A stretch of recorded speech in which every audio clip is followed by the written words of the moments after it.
This is one of the most affordable heavy-duty SUVs on the market. And even though the brand is pretty small in Australia, Mahindra is a huge and well-respected vehicle manufacturer in India and has been building rugged workhorses for over 50 years.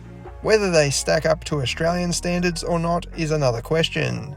After spending some time with one of its latest models to hit Australia, the Scorpio, we can definitely see some appeal here.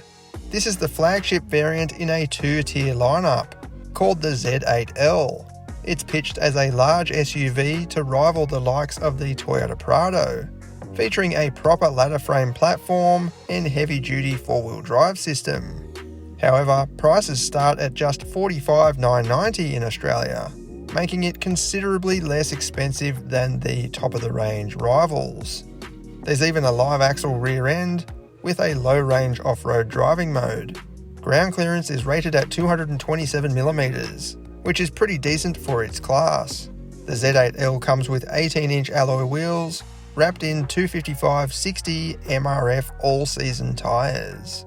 Inside, the Scorpio is surprisingly luxurious, given its low starting price, with two-tone leather-style trim and a decent array of standard features.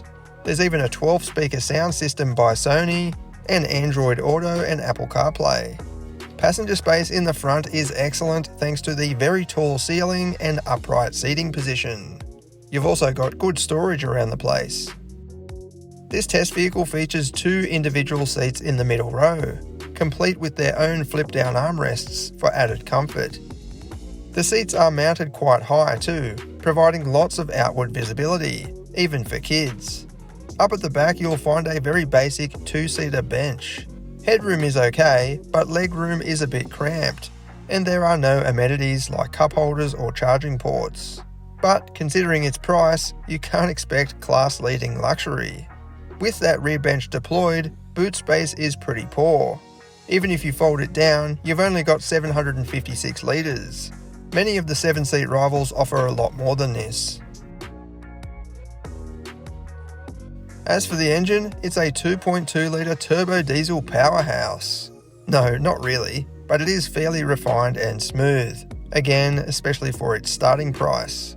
Fuel economy is respectable, but power and torque outputs are near the bottom of the class. So, as expected, performance and acceleration are not good. However, off-road performance is impressive. It'll tackle rugged terrain with surprising enthusiasm. It seemed to conquer everything we threw at it, including some boggy mud ruts. The four-wheel drive system is great at sorting out any traction issues, and there's a bunch of different terrain modes to select from to broaden its versatility. This is what it goes like.